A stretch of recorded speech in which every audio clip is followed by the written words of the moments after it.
Alors bonjour à tous, Jean Robin, journaliste. Donc je fais des vidéos réservées aux souscripteurs sur la Chine communiste et son influence dans le monde, son infiltration notamment en France et la Troisième Guerre mondiale qu'elle a déclenchée avec la pandémie de ce qu'on appelle le coronavirus et que moi j'appelle le virus du Parti communiste chinois. Et de temps en temps, une fois par semaine, en ce moment, je fais une vidéo grand public.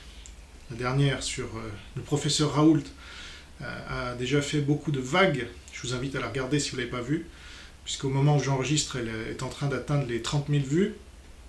Et certains ouvrent les yeux et me disent « Mais comment ça se fait qu'il n'y a que toi qui le dis ?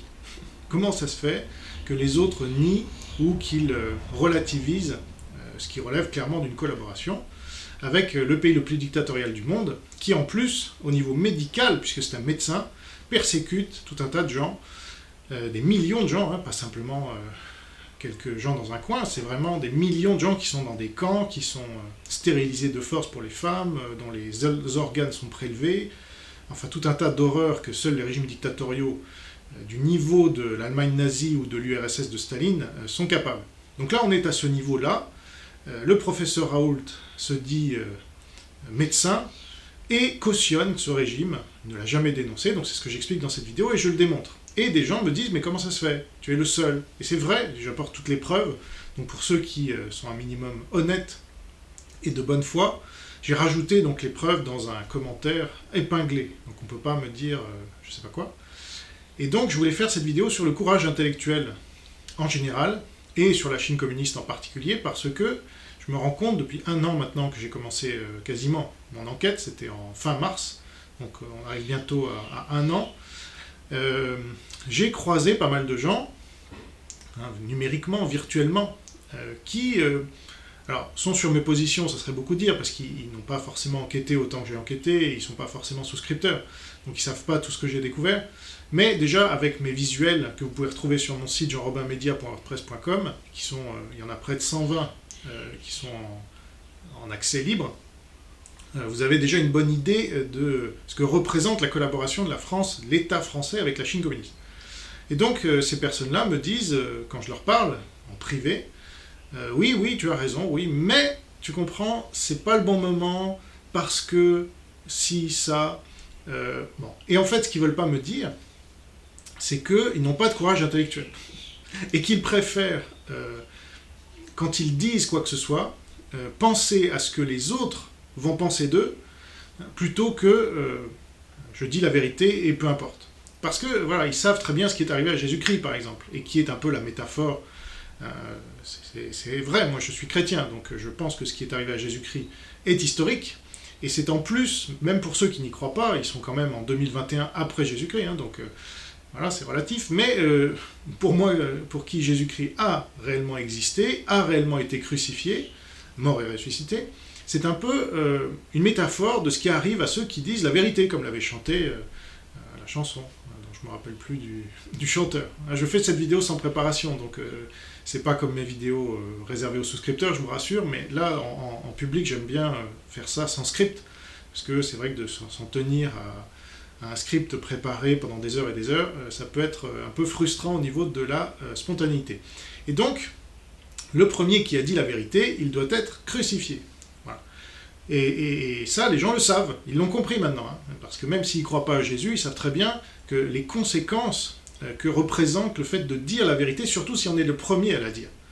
Et évidemment, j'ai beaucoup de gens qui viennent sur mes positions de façon anonyme, par exemple sur Twitter ou dans les commentaires YouTube, etc. Mais avant que les hommes politiques ou les intellectuels ou les journalistes me rejoignent, là récemment, donc il y a Hold Up Plus qui vient de sortir, qui me rejoint sur ces positions, du fait que la Chine communiste a créé cette pandémie, ce que j'ai démontré depuis près d'1 an, mais eux, voilà, simplement, ils l'ont rajouté à leur documentaire, qui dans un premier temps dédouanait la Chine communiste, et maintenant ils y viennent. Donc il aura fallu du temps, et là, ils commencent à prendre des critiques de la part de ceux qui, justement, ne veulent pas voir la vérité, ou que la vérité dérange. Et, oh, la Chine, on ne sait pas, tu comprends, c'est plutôt les Américains. Parce que, c'est vrai, il y a un biais idéologique, alors le courage intellectuel, c'est pas forcément...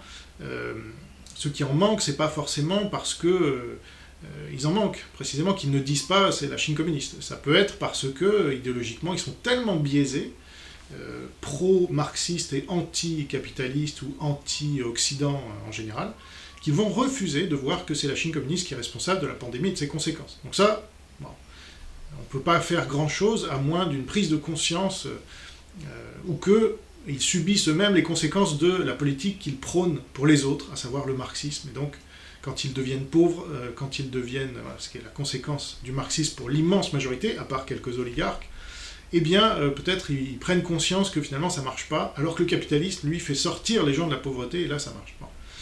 Donc ça peut être pour des raisons idéologiques, mais la plupart du temps, j'ai remarqué quand même que c'était en fait la facilité, hein, la raison idéologique, c'est en fait pour cacher une lâcheté, et c'est pas que sur la Chine communiste que je m'en suis rendu compte, puisque ça fait maintenant 15 ans que je suis dans le domaine public à enquêter, à révéler tout un tas de choses, sur Ardisson, pour commencer, et son mensonge. Donc beaucoup de gens étaient au courant qu'il avait menti au sujet de son plagiat, mais j'ai été le seul à le révéler, et en plus de façon assez spectaculaire. Et même après cela, beaucoup de gens ont continué de nier. Donc la vérité, finalement, tout le monde lui crache dessus, parce qu'elle ne sert à personne, à moins que tout le monde la reconnaisse. Alors là, c'est facile, quand tout le monde l'a reconnue, la vérité, d'abord on la moque, ensuite on la critique, on la condamne, on la combat, et puis finalement tout le monde est d'accord avec elle. Parce que la vérité, c'est comme Jésus, c'est un roc, c'est un socle, et ça ne change pas. Et donc moi, comme je mise sur la vérité, quelles qu'en soient les conséquences, et souvent les conséquences sont terribles pour moi, parce que je me prends des scuds de partout, des gens que ça dérange, eh bien ça dure quand même dans le temps. Et je peux regarder par exemple un débat que j'ai fait il y a 2 ans avec Daniel Conversano, et quasiment ne rien changer à ce que j'ai dit. Alors que Conversano, j'apprécie certaines de ses réflexions, mais il a eu tort sur tellement de sujets dans ce débat, par exemple, qu'il peut difficilement le réécouter lui-même, à mon avis, sans se dire « Waouh, je me suis trompé là-dessus, Jean-Robin avait raison, Henri de Lesquen, l'expatriation, etc. etc. » Et donc, au bout d'un moment, voilà, alors, j'ai remarqué quand même, puisque je parle de Conversano, que les identitaires, en général, pour employer ce terme et pas un autre plus infamant, ont un peu plus de courage intellectuel que les antiracistes, puisqu'ils sont déjà en marge d'un système dominant, qui se dit antiraciste, hein, attention, parce qu'en fait il est raciste, il hiérarchise les races. Mais comme il ne hiérarchise pas de la même manière, il y a une opposition a priori en apparence. Bon, mais les deux systèmes, en fait, aussi bien identitaires que dits antiracistes qui nous dominent, sont racistes. Voilà. Moi, je me dis antiraciste, mais c'est conséquent, c'est-à-dire je ne juge pas les gens selon leur apparence. Et donc, j'ai remarqué que chez les identitaires, et notamment Guillaume Fay, qui est leur intellectuel, je trouve, le plus brillant, et que j'ai eu l'occasion d'interviewer quand il était encore sain d'esprit en 2014, et vous pouvez revoir cette interview qui est sur Dailymotion, on est d'accord quasiment sur tout, alors sauf sur l'aspect identitaire justement, parce que moi je ne suis pas un identitaire, mais Guillaume Fay était le seul à dire les choses telles qu'il les comprenait, sans filtre, et quelles que soient les conséquences ensuite, et je prends l'affaire idéale, c'est celle de l'affaire Beltrame, parce qu'on a été les deux seuls à dire que Beltrame n'était pas un héros, et que tout le monde, pourtant, dans l'oligarchie évidemment, mais aussi la prétendue dissidence, se disait pro-Beltrame et trouvait que Beltrame était un héros. Et donc, c'est là où on voit le courage intellectuel, parce que même si vous le comprenez, même si les faits le démontrent, vous n'êtes pas prêt à dire que Beltrame n'est pas un héros, mais au contraire, qu'il a donné son arme à l'ennemi avec un chargeur, qu'il a levé les bras, qu'il s'est rendu et qu'il a empêché le travail du GIGN, etc., qu'il a désobéi aux ordres, ce qui est le contraire de ce qu'un militaire, de ce qu'il était, hein, un soldat devrait faire, etc. Quand vous dites tous ces faits-là, eh bien forcément vous dérangez beaucoup de monde, y compris dans les pseudo-dissidents, qui eux sont censés défendre justement tous ces principes, et notamment la vérité contre le mensonge d'État.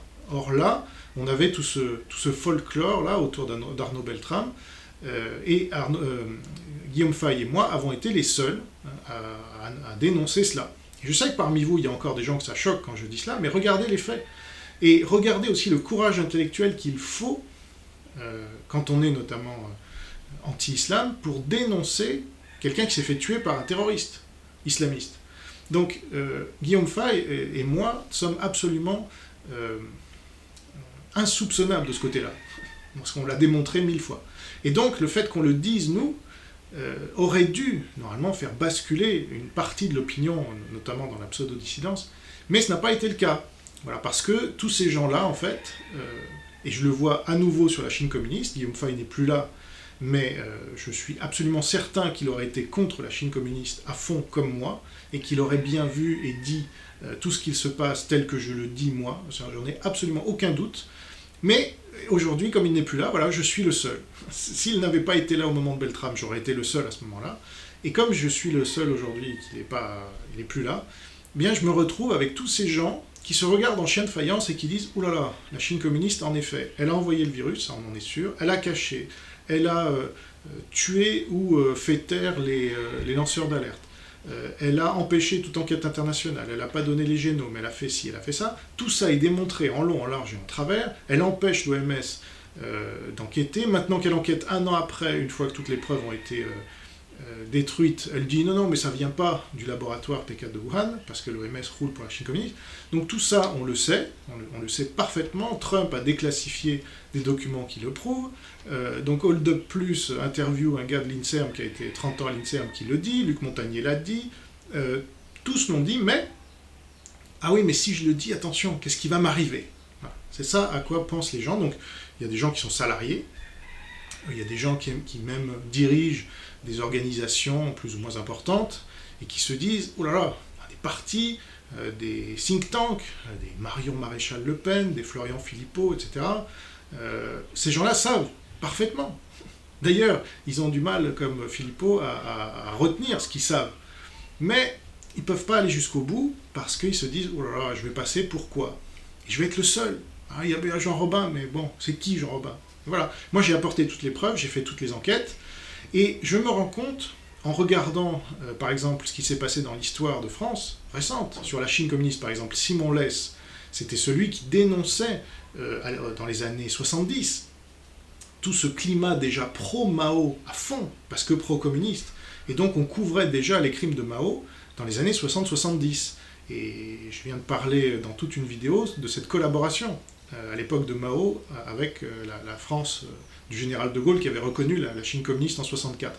Et donc il a fallu un Belge, Simon Less, donc, qui ne faisait pas partie de ces cercles Philippe Solers et Roland Barthes et compagnie, qui disait bah, au mieux, bah, en Chine, rien de spécial, circuler, il n'y a rien à voir. Et au pire, eh bien, tout va bien en Chine, c'est formidable. Il faut qu'on importe le modèle maoïste en Chine. Voilà la presse respectable, comme la qualifie lui-même Simon Less de façon très ironique, voilà ce que disait la presse respectable de l'époque. Et lui était le seul à dénoncer ce qui était pourtant évident, à savoir qu'il y avait déjà des millions de morts au début des années 50, et on le savait. Donc il a fallu un Belge, et si vous regardez avec l'affaire Matzneff, il a fallu une Québécoise, pour damer le pion en plus, c'était encore sur le plateau d'Apostrophe, ou Bouillon de Culture, peu importe, enfin chez Pivot, à Matzneff lui-même. Il a fallu cette Canadienne, et elle s'est pris une volée de bois vert. Donc on était, je crois, en 1990 ou pas loin, en tout cas dans les années 90, et il a fallu donc déjà quelqu'un qui n'était pas français, comme Simon Less n'était pas français, pour dire la vérité sur ce plateau. Et alors, 20 ans après, elle était courageuse, elle était formidable, il y a qu'elle, etc. Et oui, il y a qu'elle, parce que à l'époque, tout le monde se regardait en chien de faïence, tout le monde était au courant des pratiques de Matzneff, il ne le cachait pas, il l'écrivait dans des bouquins. Il avait fait signer une pétition à tous ceux dont on découvre maintenant, pour certains en tout cas, qu'ils ont trempé dans des affaires sordides, et qui cautionnaient cette pédophilie avec les Dolto, avec les Sartre, avec toujours les mêmes. Mais, vous comprenez, donc ils étaient tous pro-pédophiles, c'était absolument avéré, ils ont signé des pétitions pour faire sortir de prison des pédophiles, donc c'est avéré. Mais, vous comprenez, si on dénonçait ça comme l'a fait cette Canadienne, un Bombardier je crois, eh bien, on se mettait en marge, non pas de la société, puisque les gens ont du bon sens et dénoncent la pédophilie, dénoncent toutes ces horreurs, et l'inceste aujourd'hui, etc., mais se mettait en marge des cercles parisiens, voyez, de l'oligarchie, de toute cette oligarchie qu'on a aujourd'hui, qui est la même, qui s'est reproduite. Alors, elle est plus riche qu'avant, elle est plus puissante qu'avant, puisqu'ils ont concentré encore plus les pouvoirs, Et là, ils commencent à se bouffer entre eux. Voilà, on apprend qu'un tel est soupçonné de viol, un tel est soupçonné d'inceste, je ne dirai pas de nom parce qu'après, voilà, c'est en cours, mais on voit tout à fait de qui il s'agit. Et donc on voit les conséquences de ces idées, mai 68 et compagnie, en partie importées de la Chine communiste. Voilà. Et c'est ça le courage intellectuel, c'était de le dénoncer à l'époque et de tout risquer concrètement, comme je risque tout moi aujourd'hui, et les gens ne se rendent pas compte de « Oh, qu'est-ce que tu racontes ? Professeur Raoult, il est très bien, c'est un médecin qui soigne, toi t'es un bouffon. » Ouais, eh bien le bouffon, il a la vérité de son côté, parce que moi c'est ça mon métier. C'est ce qu'on a oublié chez un journaliste, parce que tellement de journalistes aujourd'hui sont corrompus et n'ont plus rien de journalistes, ce sont des communicants, depuis que les milliardaires maintenant rachètent la presse parce qu'elle perd trop d'argent et qui s'en servent pour des outils de communication, ou que l'État s'en sert, comme au temps du général de Gaulle d'ailleurs, pour faire sa propagande personnelle. Donc on ne voit pas ça dans mon travail, en tout cas pour la plupart, quand on en a connaissance, puisque je suis censuré, hein, je rappelle que quand je passe chez le seul journaliste du système courageux qui a eu le courage donc de m'inviter, c'est André Berkoff, et quand je passe chez Sud Radio, la vidéo sur YouTube saute au bout d'1 heure. Donc mon travail n'est pas audible apparemment pour les Français, c'est interdit. Pas sur Sud Radio, mais l'audience est beaucoup plus importante sur YouTube évidemment. 500 000 à 1 million de vues pour chacune des vidéos. Et donc moi je n'y ai pas droit, puisque je dis la vérité. Voilà. Donc ça c'est le sort de ceux qui disent la vérité en premier. Alors ils peuvent être contents ensuite qu'on les rejoigne 1 an, 5 ans, 10 ans plus tard. Mais est-ce que c'est vraiment satisfaisant ? En fait, ça en dit beaucoup plus long sur ceux qui les rejoignent que sur moi. Puisque moi, je suis, en fait, si je me prenais pour le professeur Raoult, je dirais que je suis le Mbappé du journalisme. Oui. Mais déjà, je ne suis pas aussi orgueilleux que ça. Mais surtout, c'est juste parce que j'ai fait mon travail et que les autres ne le font pas. Que je suis en avance sur tout le monde et que Hold Up a mis 1 an à venir sur ma position et que sur Didier Raoult, ils mettront peut-être encore 1 an. Parce que, oh là là, c'est notre business, Raoult. Et ouais, il rassemble beaucoup de gens qui croient à tout ce qu'il raconte, le vrai comme le faux. Donc mettre en cause le professeur Raoult, c'est dangereux. C'est dangereux, peut-être pas physiquement, mais c'est dangereux au niveau du business. Et ça, voilà, les gens sont attachés à l'argent, à la réputation, c'est normal. Mais le problème, c'est que quand on a dans une société une majorité de gens comme ça, sont des lanceurs d'alerte comme moi, puisqu'un journaliste aujourd'hui qui fait son travail, c'est un lanceur d'alerte, eh bien on arrive dans une société de moutons qui va à l'abattoir, voilà, et que les dirigeants peuvent manipuler à loisir, sans d'anticorps, comme je les appelle. Et donc, c'est ça dont je voulais vous parler aujourd'hui. Je ne sais pas si ça vous a appris quoi que ce soit, moi ça m'a fait plaisir en tout cas de vous en parler, parce que j'en ressentais le besoin d'une part, et d'autre part, je trouve que c'est pas assez dit que les risques que je prends depuis 15 ans maintenant pour dire la vérité et sortir tout un tas de scoops qui n'ont jamais eu d'écho dans les médias. Et donc c'est tout cet environnement-là qui vraiment... il faut en sortir de ça parce que si notre société s'en contente, et ça dépend de vous. Voilà. C'est là où je voulais en venir, c'est que y a évidemment les manipulations de l'oligarchie pour faire que les gens se détestent entre eux, se bouffent les uns les autres, se dénoncent, fassent la délation, etc. T'as pas porté ton masque, etc. Mais leur but, c'est aussi qu'ils dénoncent les lanceurs d'alerte comme moi, et qu'ils tuent toute possibilité d'esprit critique et de contre-pouvoir, en fait. Ça, ils détestent les contre-pouvoirs. C'est eux le pouvoir, et c'est tout. Les médias, qui étaient un contre-pouvoir, est devenu un bras armé du pouvoir, voire le pouvoir lui-même. Et donc, il n'y a plus de contre-pouvoir aujourd'hui en France, que ce soit la justice, que ce soit... voilà, vous les prenez tous les uns après les autres, ils roulent tous pour les mêmes, ils ont tous des... J'ai remonté les intérêts à chaque fois des médias, ça remonte souvent à la Chine communiste, hein, tous ceux qui sont propriétaires des médias, là je viens de faire une vidéo là-dessus, qui sera diffusée bientôt. Bon, c'est assez clair. Donc aujourd'hui, vous avez tout à perdre à critiquer la Chine communiste, à dire que Joe Biden a fait un coup d'État, et que c'est un pantin de Pékin, à dénoncer les relations incestueuses entre la Chine communiste et l'État français dans le domaine juridique. Le code civil chinois, là, il est en place depuis le 1er janvier. France Culture interview la spécialiste Valérie Niquet, qui le critique, parce que c'est un code civil qui va justifier toutes les horreurs que fait le régime chinois, à aucun moment elle ne dit que les Français ont participé à la rédaction de ce code. C'est quand même le plus grave, non?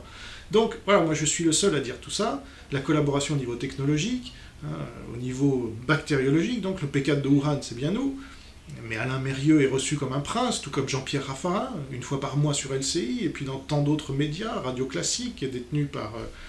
vous remontez, par exemple, quand il passe sur Radio Classique c'est LVMH, LVMH c'est la Chine. Aujourd'hui, 30% de son chiffre d'affaires c'est la Chine. Ensuite, quand il passe sur LCI une fois par mois, LCI c'est TF1, TF1, son architecture est gérée par Huawei, son architecture Internet, et puis quand vous remontez TF1 c'est Bouygues, et puis Bouygues... ils ont des liens aussi avec Bouygues Télécom et Huawei, et puis ils ont eu des liens aussi avec la Chine via la construction, donc bon, ben voilà, c'est cuit. Et donc vous êtes dans un système où Jean-Pierre Raffarin, qui a cautionné le pire régime dictatorial au monde de ce début de 21e siècle, est reçu comme un prince, voilà, comme on aurait reçu comme un prince Laval. Voilà, moi je l'ai souvent surnommé le Laval moderne, le Laval 2.0, parce que c'est ça, mais quand il est reçu, et comme il est rondouillet, il passe bien, et que personne ne lui pose jamais de questions problématiques sur la Chine communiste, en disant mais comment vous pouvez recevoir la médaille de l'amitié d'un régime qui met des gens dans des camps, des millions de gens dans des camps, monsieur Raffarin, personne ne lui a jamais posé cette question-là. Et donc, c'est pas étonnant, puisque le courage intellectuel, pour en revenir là, et conclure là-dessus, a totalement disparu de notre société, et le peu de gens qui vont le défendre, comme moi, c'est-à-dire qui vont faire passer la vérité avant les conséquences de la dire, et donc, évidemment, moi, si je pensais aux conséquences, j'aurais fait aucune de mes enquêtes depuis 15 ans, parce qu'il n'y en a pas une qui m'a apporté beaucoup de fleurs. Ça, c'est clair. Et pourtant, je ne vis que de mes souscripteurs et de mes lecteurs. Mais la plupart de mes enquêtes ne m'ont apporté que des ennuis. Pas trop judiciaires, mais surtout d'images. Vous regardez ma page Wikipédia, je suis le pire salaud au monde. Et c'est voulu. Ça fait partie des mécanismes pour diaboliser le lanceur d'alerte. Eh bien voilà, aujourd'hui, on est dans un monde où, quand on vous traite d'extrême droite et de complotiste et de je sais pas quoi encore, c'est que peut-être vous avez fait un bon travail, voilà, vous êtes resté près de la vérité. C'est toujours cette inversion des termes. Donc voilà, ce que je voulais dire sur le courage intellectuel.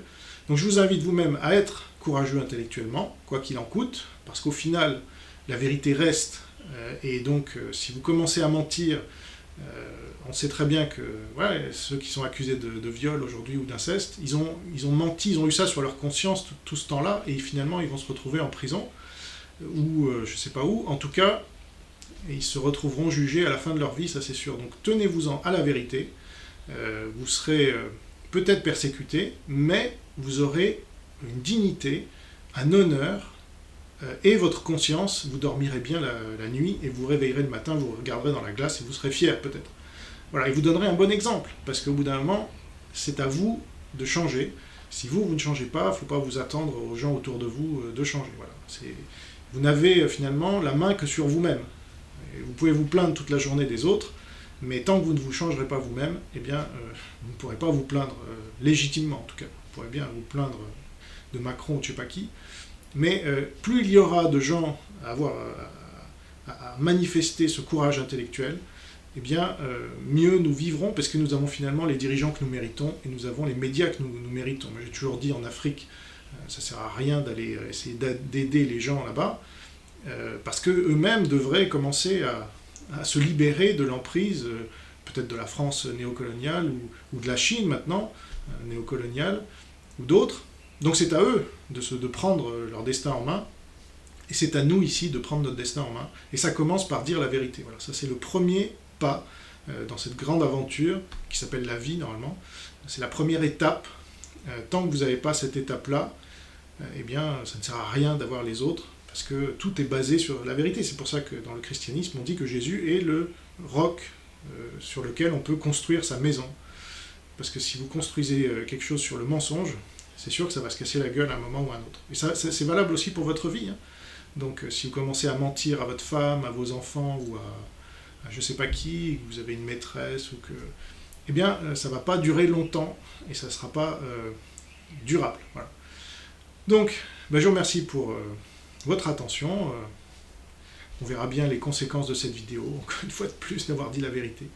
Et je vous donne rendez-vous donc pour mes prochaines vidéos réservées aux souscripteurs. Vous avez dans la description toutes les informations pour souscrire, ça commence à 3 € par mois. J'en suis à quasiment 150 vidéos maintenant.